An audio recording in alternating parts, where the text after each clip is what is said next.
Assalamualaikum teman-teman semuanya, selamat sore. Nah, Sore. kali ini kembali lagi nih dengan podcast kali ini, yaitu bersama aku, Redisha Praviara Rahmadianti. Nah, kali ini aku tidak akan sendirian, aku ditemani oleh partnerku, yaitu Nastiti Rahayuning Tias. Halo Nastiti, selamat sore. Halo, selamat sore. Hai. Oke, senang sekali bertemu dengan kalian semuanya dalam kesempatan kali ini. Bertemu Redisha dan juga teman-teman. Nah, baik. Untuk podcast kali ini, aku mau memberitahu sih kali ini memiliki tema yang cukup menarik nih, mungkin tentang feminisme. Nah, untuk lebih spesifiknya, yakni implementasi feminisme di Indonesia dalam bidang pendidikan. Nah, sebelumnya pada kesempatan kali ini kita memiliki 3 narasumber nih yang cukup yang cantik-cantik lah. Nah, mungkin sebelum itu aku mau tanya nih kepada Redisha. Halo Red, aku mau nanya Hai. nih, Iya, silakan apa bertanya sih apa?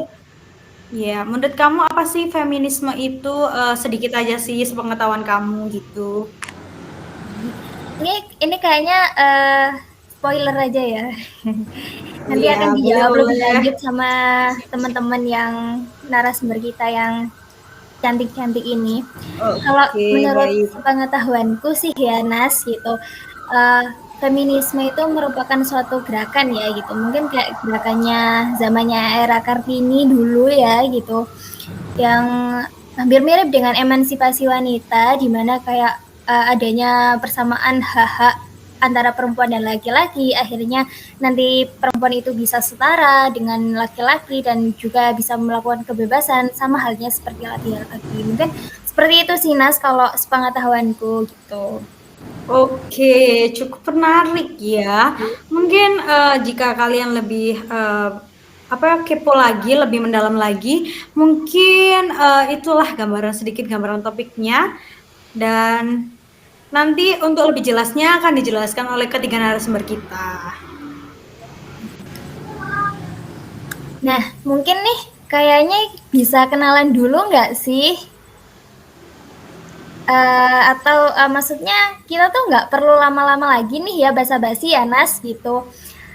Langsung saja nih kita undang ketiga pemateri kita hari ini, yaitu ada yang pertama ada Putri Ardelia Fadila Tulisa, kemudian ada Alia Audia Wijaya dan Vina Aulia Natasha. Halo, selamat sore teman-teman Halo. semua. Sore. Oke, mungkin bisa perkenalan nih teman-teman. Boleh ya, izin perkenalan dari aku dulu ya. Oke, perkenalkan saya Putra Delia Fadila Tulisa dari offering G5 Pendidikan Agama Islam dari Prodi Pendidikan Sejarah Universitas Negeri Malang. Halo, selamat sore. Halo, Halo. Arda.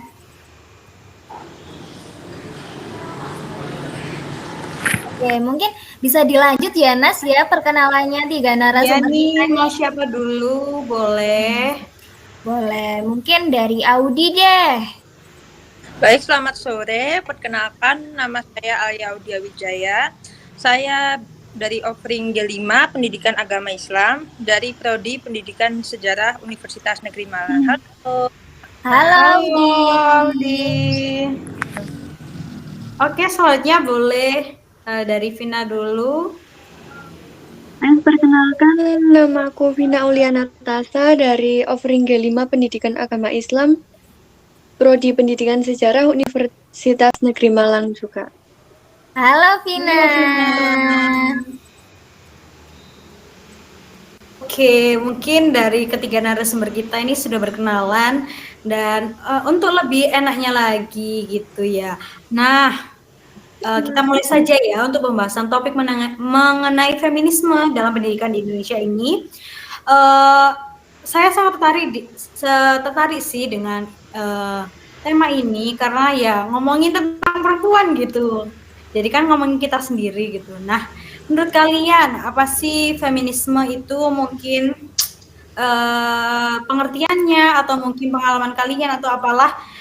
Dari siapa dulu nih? Aku mau tanya, mungkin dari Arda dulu, boleh dijelaskan sedikit lah mengenai pengetahuan kamu mengenai feminisme itu. Oke, baik. Pengertian dari feminisme sendiri, menurut saya itu feminisme itu merupakan salah satu gerakan yang bergerak di bidang sosial. Nah, gerakan ini itu didirikan untuk memperjuangkan hak perempuan agar mencapai kesetaraan gender di dalam semua aspek, di dalam satu kelompok ataupun masyarakat gitu. Karena jika dilihat dari zaman dulu itu masih banyak sekali orang dari zaman dulu sampai sekarang ya, itu masih banyak juga orang yang menganggap bahwa bahwa kedudukan perempuan itu jauh berada di bawah laki-laki.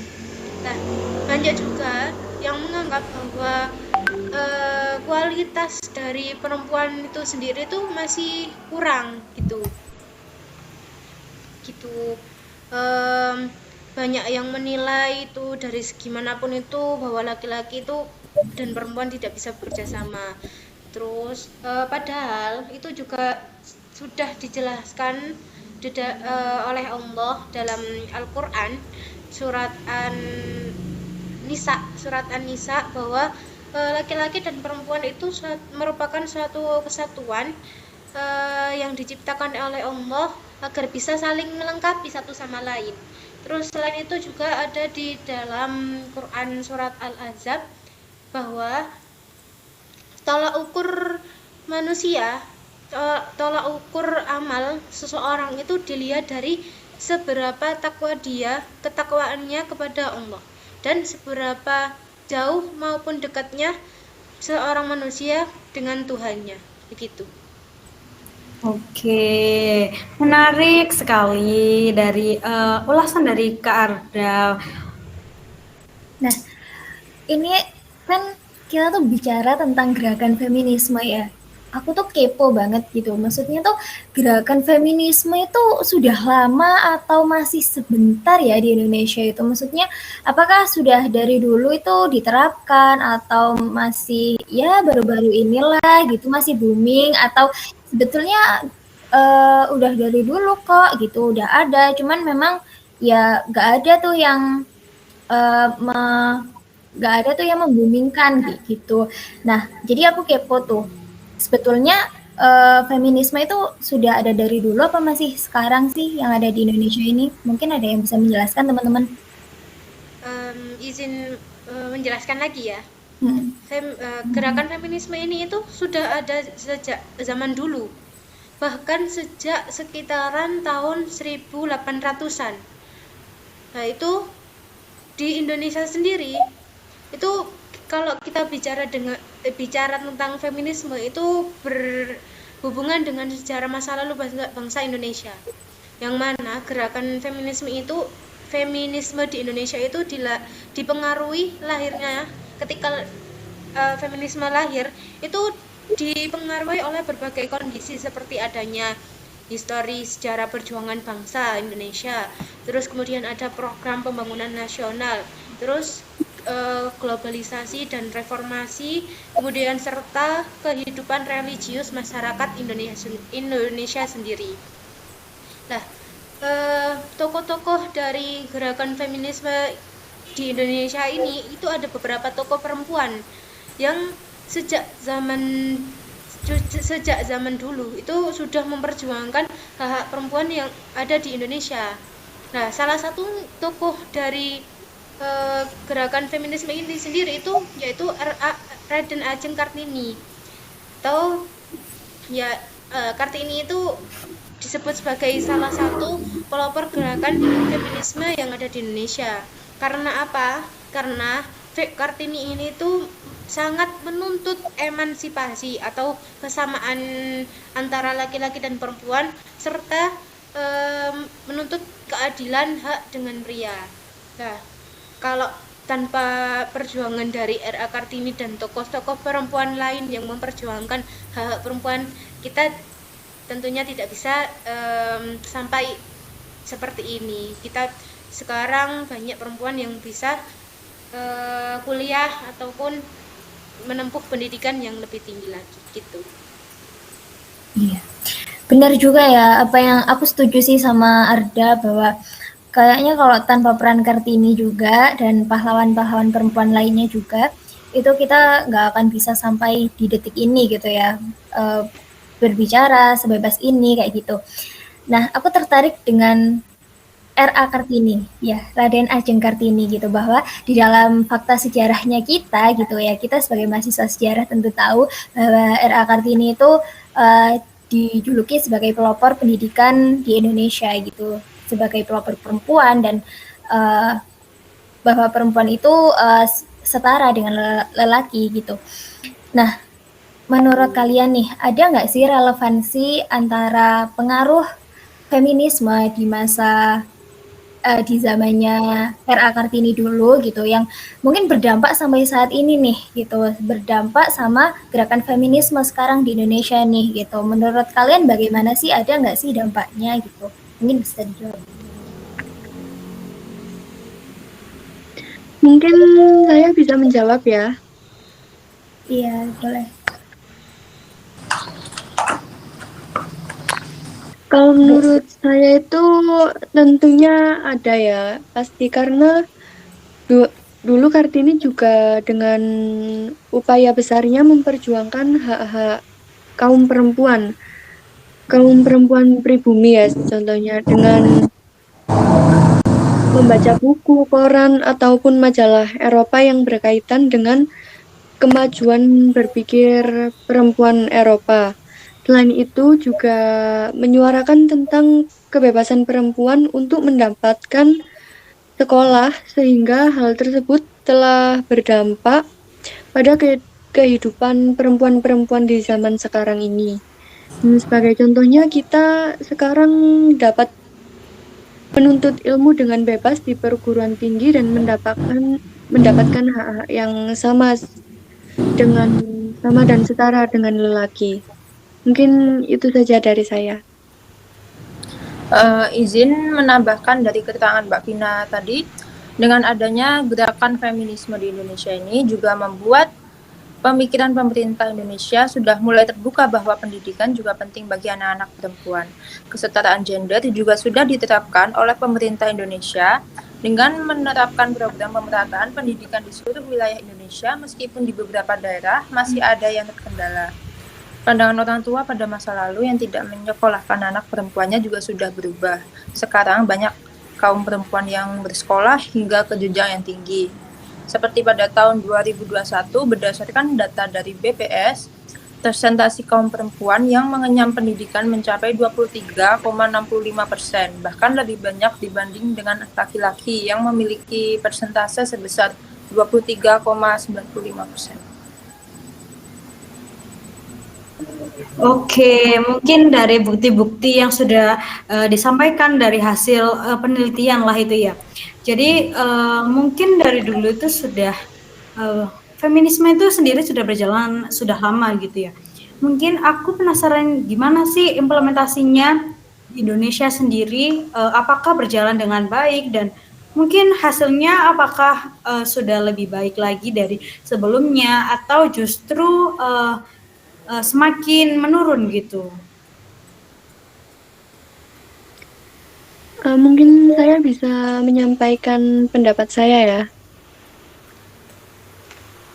Boleh, silahkan Kak Vina. Jika menurut saya itu gerakan feminis yang dibawa oleh tokoh-tokoh sebelumnya seperti Raden Ajeng Kartini itu sangat berdampak sekali terhadap pandangan masyarakat terhadap pendidikan baik bagi kaum-kaum perempuan. Tidak hanya di bidang pendidikan saja, kini kaum perempuan sudah mulai terlihat bahwa kedudukan antara kaum perempuan dan laki-laki itu hampir sama. Banyak orang yang sudah menganggap bahwa perempuan itu juga bisa melakukan kegiatan-kegiatan yang biasa dilakukan oleh kaum laki-laki.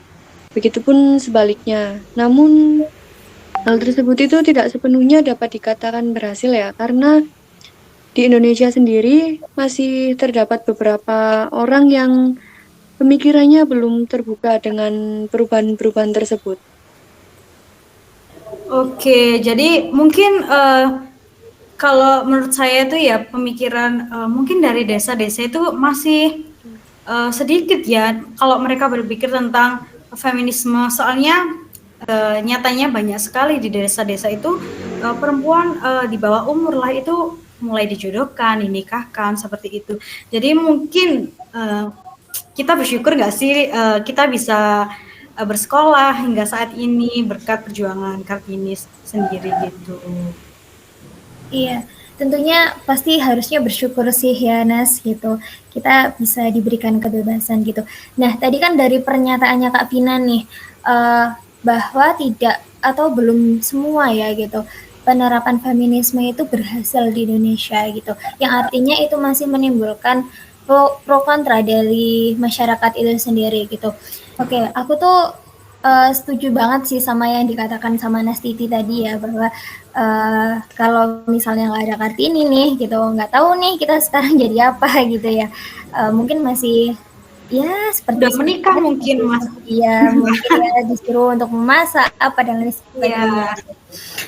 Aku agak ini nih tertarik dengan pendapatnya Kak Vina tadi ya, bahwa tidak semua atau belum semua masyarakat Indonesia itu menerima atau masih pro kontra lah dengan adanya feminisme. Padahal sebetulnya feminisme itu sudah digalakkan ya, teorinya sudah ada gitu loh di dunia, bahkan juga sejak dulu kala gitu.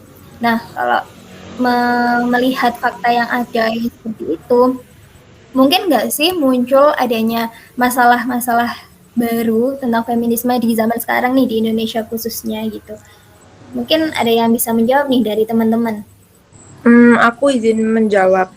Tentu saja iya ya, masih banyak kasus ketimpangan gender yang ada di Indonesia.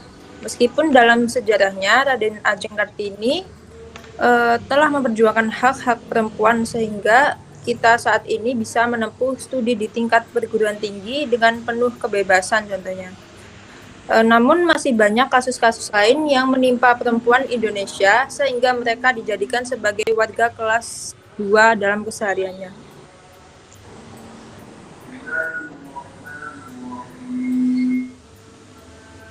Seru nih ya pembahasannya. Seru banget. Oke, mungkin bisa diceritakan lebih detail lagi ya. Bagaimana sih contoh konkretnya bahwa masih ada nih kasus ketidaksetaraan gender di Indonesia. Mungkin kasus nyatanya lah di Indonesia ini seperti apa gitu. Boleh dijawab. Ya, izin menjawab ya. Oke, silakan. Feminisme ini kesetaraannya gender di Indonesia itu ada, misal kayak contohnya itu di bidang pendidikan sendiri itu ada stereotip atau pandangan seseorang kalau jurusan teknik itu identik dengan anak laki-laki saja. Kaum perempuan itu tidak kayak dianggap tidak boleh lah, kata bahasa kasarnya gitu, tidak boleh lah masuk jurusan teknik gitu. Karena apa? Karena perempuan itu sering dianggap lemah dan beban. Nah, kemudian ada juga jurusan tata busana. Itu jurusan tata busana itu banyak orang yang menganggap bahwa identik dengan anak perempuan karena ini lebih teliti, kemudian lebih gemulai kan, terus dan bersikap lembut. Itu yang dianggap cocok dengan kaum perempuan. Jadi kalau misal ada anak laki-laki yang masuk tata busana, itu banyak orang yang menganggap kayak, ih kok anak laki-laki ini bisa masuk ke tata busana sih sedangkan dia laki-laki.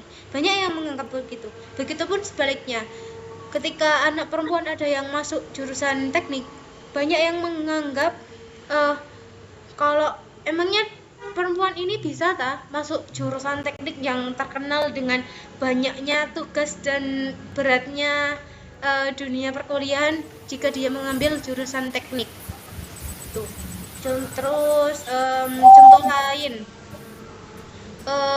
juga muncul banyaknya ini ketua organisasi di dalam kampus yang kebanyakan itu dari kaum laki-laki. Nah, hal ini itu masih sering dianggap bahwa laki-laki itu lebih baik dari perempuan. Nah, adanya anggapan bahwa laki-laki karena ini itu banyak yang menganggap bahwa laki-laki itu adalah kaum yang objektif dibanding dengan kaum perempuan.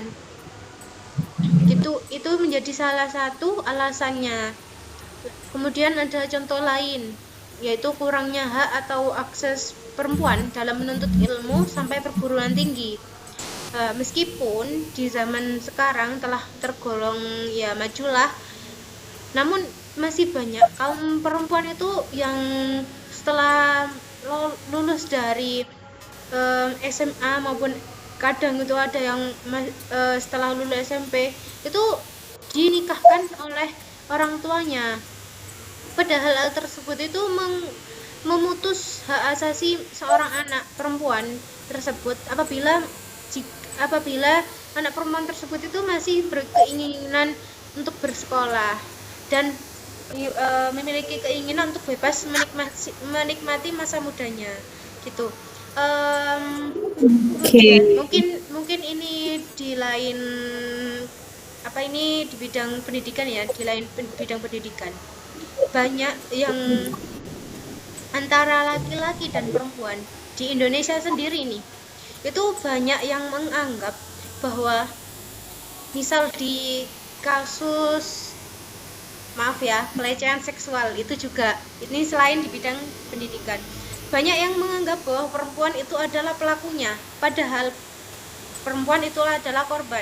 Jika ada nih salah satu bacaan yang menjelaskan jika kejadian itu terjadi di perempuan itu yang disalahkan perempuannya, kenapa kok enggak ditutup pintunya lah, kenapa kok mempersilahkan laki-lakinya lah. Tapi jika kejadian itu terjadi di tempatnya laki-laki, itu juga yang disalahkan bukan laki-lakinya tetapi perempuannya juga. Karena apa? Perempuan itu dianggap kayak kok kamu mau aja sih diajak ke tempatnya laki-lakinya gitu.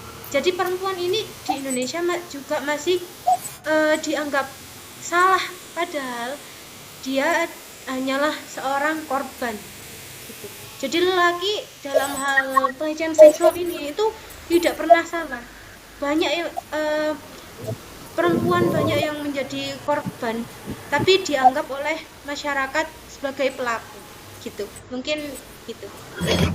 Oke, cukup menarik ya. Ngeri sekali sih kalau kasih itu. Kemarin aku juga muncul sih waktu scroll TikTok itu muncul bahwa ya apa yang dibilangin Arja tadi ada betulnya juga. Mumpung sekarang feminisme di Indonesia ini telah berlaku sampai detik inilah. Jadi kita itu ibaratnya mempunyai kuasa lah, ingin kemana gitu mempunyai kuasa. Jadi menurutku ya itu kita gunakanlah sebaik mungkin, kita memanfaatkan apa yang bisa kita lakukan gitu, jangan melakukan ya seperti itu tadi lah. Ibaratnya kita itu mahal guys gitu loh. Nah, ya, sih? Betul tuh. Aku juga setuju sama pernyataannya Arda tadi dan juga Nastiti gitu.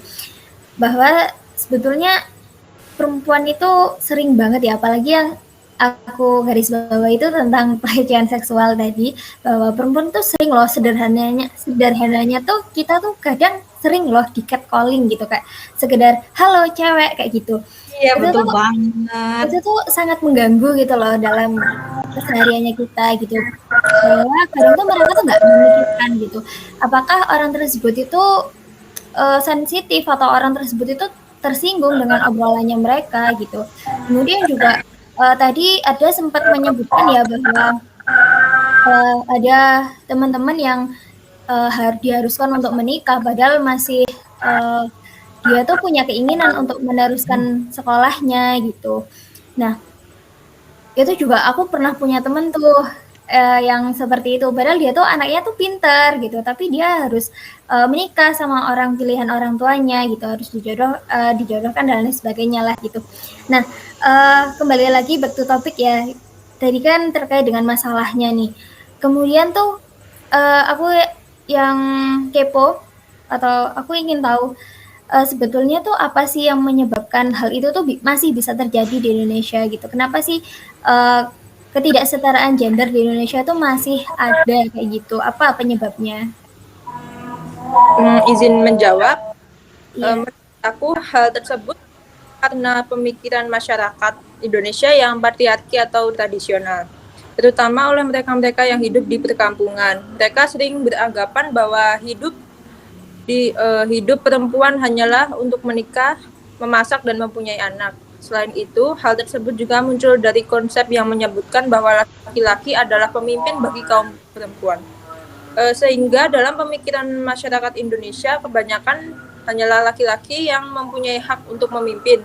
Kedua hal tersebutlah yang sampai sekarang ini masih menjadi masalah di Indonesia, karena kedua hal tersebut sudah ada dari zaman kakek nenek kita yang kemudian diwariskan ke generasi penerusnya, yang membuat susah hilang tradisi ketimpangan gender di Indonesia. Oke, big no banget ya guys kalau mindset kalian itu kalau perempuan itu hanya di dapur, hanya melahirkan, hanya merawat anak, big no banget sih kalau di zaman sekarang ini ya. Dan kita itu berharga tahu nggak sih? Kita bisa kita bisa jadi apa? Orang yang bekerja, perempuan bekerja itu apa? Mungkin jadi wanita karir kali ya, Wanita Nas. karir, Iya. jadi wanita karir gitu. Nah, kemudian dari permasalahan yang muncul tadi, pasti zaman sekarang ini banyak sih perempuan yang mencari solusi gitu. Nah, solusi apa sih atau upaya apa yang pernah dilakukan oleh kalian tiga narasumber ini yang bisa diterapkan di Indonesia agar feminisme sendiri ini dapat ya ketimpangan itu nggak ada lagi lah gitu, nganggap perempuan hanya di dapur, hanya masak itu nggak ada lagi gitu loh. Jadi nggak melulu berulang kali pembahasannya itu. Ini sudah majulah, eranya sudah berbeda gitu dengan zaman yang dulu. Oke, mungkin Mungkin teman-teman bisa dijawab siapa? Mungkin saya bisa menambahkan ya. Ya bisa silakan. Beberapa solusi yang dapat dilakukan yaitu seperti dengan melakukan edukasi mengenai kesetaraan gender. Kita dapat memanfaatkan teknologi yang sekarang sudah maju ini untuk menjangkau masyarakat luas dalam penyampaiannya agar dapat menumbuhkan kesadaran masyarakat. Namun sebenarnya edukasi tersebut juga dapat dilakukan di lingkungan lain seperti di lingkungan keluarga, pendidikan, ataupun masyarakat.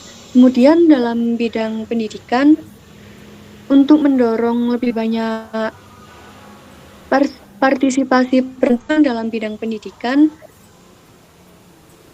yang dianggap tradisionalnya itu didominasi oleh kaum laki-laki, kita perlu memperkuat dukungan dan kesempatan bagi perempuan untuk mengejar karir dan pendidikan di bidang-bidang tersebut. Konsep feminisme ini dapat membantu dalam upaya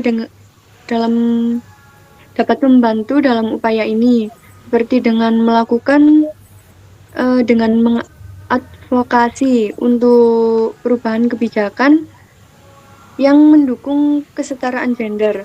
Selain itu dapat dengan merancang program-program pembinaan dan pelatihan khusus perempuan, serta menghilangkan stereotip gender yang menghambat partisipasi perempuan. Dengan menciptakan lingkungan pendidikan yang inklusif dan merata, baik bagi laki-laki maupun perempuan, hal tersebut akan dapat mengembangkan potensi mereka secara optimal dalam bidang pendidikan yang mereka minati tanpa memandang gender laki-laki atau perempuan. Menurut saya seperti itu. Baik, terima kasih Kak Vina. Oke, tadi kan muncul ya beberapa masalah gitu, masalah-masalah yang terus bermunculan tentang ketidaksetaraan gender di Indonesia, walaupun dulu era Kartini sudah memperjuangkan hal itu gitu. Nah, karena masih terus bermunculan kasus-kasus baru di Indonesia tentang konsep ketidaksetaraan gender, konsep feminisme dan lain sebagainya gitu. Sebetulnya tepatnya gitu ya, atau sebaiknya gitu ya, sejak kapan sih gitu konsep feminisme atau atau kesetaraan gender ya lebih tepatnya itu diterapkan di masyarakat gitu loh. Konsep ini tuh agar masyarakat tuh sadar gitu loh tentang kesetaraan antara laki-laki dan perempuan itu sendiri gitu. Mungkin dari teman-teman ada yang bisa menambahkan. Izin menjawab tadi Syah. Kesadaran mengenai kesetaraan gender sebaiknya diajarkan sejak dini, agar nantinya seorang anak dapat memahaminya dengan baik dan terbiasa melakukannya. Kesadaran tersebut dapat ditumbuhkan mulai lingkungan keluarga dengan mencontohkan perbuatan-perbuatan baik seperti tidak merendahkan perempuan dan bersikap sesuai aturan atau norma yang berlaku. Oke, jadi penting banget nih peran keluarga kita sendiri menanamkan mindset kepada anak-anaknya untuk ya menghormatilah perempuan. Kalau perempuan sama laki-laki itu setara gitu loh. Jadi supaya mereka di lingkup masyarakat itu tidaklah melakukan sesuatu yang dianggap menyimpang gitu. Nah, sebetulnya dalam pelaksananya misalnya dalam edukasi kepada masyarakat, mungkin dari ketiga narasumber ini apa sih tantangan utama dalam meratakan konsep kesetaraan gender kepada masyarakat? Kan banyak nih masyarakat yang menganggap kalau apa sih nggak mutu nih gitu. Boleh dijawab? Oke, izin menjawab ya. Menurut saya tantangan terbesar yang kita hadapi sekarang itu adalah bagaimana cara kita mengatasi resistensi terhadap perubahan dari pihak-pihak yang masih mempertahankan pola pikir dan praktek patriarkis dalam sistem pendidikan, seperti yang dikatakan oleh Mbak Vina dan Mbak Udi tadi. Selain itu juga tantangan dalam menggalang dukungan dan membangun kesadaran masyarakat itu sangat penting akan kesetaraan gender di semua aspek kehidupan, termasuk di dalam dunia pendidikan. Sehingga hal ini juga diperlukan kerjasama dari berbagai pihak gitu, Mbak. Oke.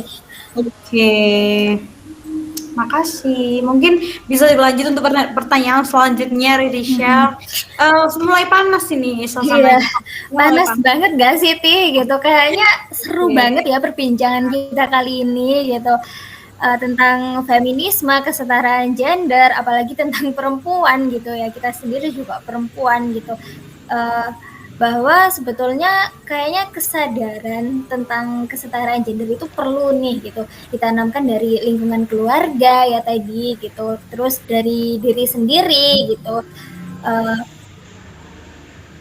kemudian juga dari lingkungan masyarakat, pemerintah juga harus bekerja sama gitu. Nah kemudian pertanyaan pamungkas nih gitu, dari aku nih gitu, kita kan sebagai mahasiswa gitu ya, mahasiswa tuh sering dikatakan sebagai agent of change gitu ya, bahwa kita tuh agen perubahan.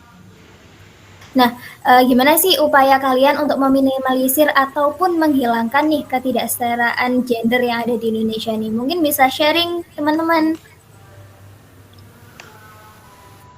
Mungkin saya bisa menjawab pertanyaan tersebut ya. Oke, silakan. Hal tersebut itu tentunya harus dimulai dari diri sendiri terlebih dahulu ya. Kita harus menanamkan pada diri kita sendiri bahwa perempuan itu adalah seseorang yang kuat, mandiri, dan mampu dalam segala hal. Sehingga dalam hidupnya itu tidak selalu bergantung pada laki-laki. Kemudian Yang kedua adalah dengan mengadakan sosialisasi ataupun webinar tentang pentingnya peran perempuan dalam kehidupan bermasyarakat, berbangsa, dan bernegara. Hal tersebut dapat dibuktikan dengan adanya Menteri Keuangan Indonesia, Ibu Sri Mulyani, yang membawa impact besar bagi negara Indonesia ini ya. Kemudian juga melihat adanya sejarah pendidikan bangsa Indonesia yang tidak lepas dari peran perempuan, sehingga sampai saat ini kita masih bisa menikmati dan merasakan kebebasan dalam mengenyam akses pendidikan hingga perguruan tinggi bahkan ya. Mungkin dari saya itu saja ya. Oke, menarik banget. Mungkin nggak hanya Bu Sri Mulyani saja, ada itu Ibu Kofifa, Gubernur Jawa Timur, ada Ketua DPR. Siapa Ketua DPR Indonesia? Lupa aku. Ya pokoknya itulah ya. Iya, betul sekali Nas gitu. Jadi janganlah anggap perempuan itu lemah lagi gitu loh guys. Mungkin Radisha mau bicara apa tadi? Silakan. Mungkin selanjutnya nih kesimpulan dari pertemuan kita kali ini nih Nas, mungkin bisa disimpulkan nih apa dari podcast kita kali ini tentang feminisme tuh apa sih? Oke, ini sudah berapa waktu ini? Sudah lama ini kita berbincang. Rupanya ini sudah akhir ya teman-teman semuanya. Iya, betul. Ini sudah puncak. Nah, ya puncak acara gitu kan. Iya. Nah, jadi aku mau menyampaikan nih kesimpulan dari podcast kita kali ini gitu. Nah, jadi feminisme itu telah menambah dari podcast ini tadi, feminisme sendiri telah menambah wawasan kita bahwa adanya gerakan feminisme ini pada zaman dahulu telah memberikan impact atau dampak yang sangat signifikan terhadap munculnya pelaksanaannya di Indonesia inilah gitu. Banyak sekali perempuan yang bekerja, perempuan yang istilahnya mereka juga menempati posisi yang biasanya ditempati oleh laki-laki gitu. Nah, oleh karena itu sampai sekarang ini juga bermunculan, namun masih bermunculan sih adanya kasus ketidaksetaraan gender gitu karena adanya pemikiran yang patriarki tadi dari masyarakat desa gitu. Jadi seharusnya kita nih yang perempuan, ibaratnya kita kok bisa melakukan sosialisasi tadi kepada masyarakat dengan peran kita sebagai mahasiswa yang masih aktif lah menjadi mahasiswa seperti itu, maupun kita bekerja sama dengan pihak-pihak yang dalam bidang sosialisasi lah, dalam pelindungan perempuan gitulah, harus agar menghasilkan sebuah kesetaraan gender yang benar-benar diaplikasikan dengan baik gitu. Bahwa perempuan ini juga berharga gitu loh bagi kehidupan ini gitu Red. Mungkin dari aku gitu ya kesimpulannya. Mungkin kamu bisa menambahi atau gimana gitu. Iya, betul sekali. Kayaknya kalau dari aku itu ya tadi gitu bahwa mahasiswa sebagai agen perubahan yang harus bekerja sama gitu ya dengan berbagai pihak seperti kepada masyarakat, kepada mahasiswa, sesama mahasiswa itu sendiri dan juga pemerintah gitu agar konsep kesetaraan gender ini semakin merata dan juga dapat dikuasai oleh semua sistem masyarakat gitu loh. Mungkin itu kesimpulannya dari kami berdua ya hari ini gitu. Kemudian kami juga mengucapkan terima kasih banyak kepada narasumber gitu, Kak Vina, Kak Arga, dan Kak Alwi gitu. Betul, gitu. Kemudian di ujung acara ini ya, yang paling ujung nih pokoknya gitu. Saya Radisha Breviya Rahmadianti dan rekan saya Masih Rahinatia. Pamit undur diri. Terima kasih semuanya. Wassalamualaikum warahmatullahi wabarakatuh. Terima kasih. Terima kasih semuanya. Terima kasih. Kamsahamnida. Kamsahamnida.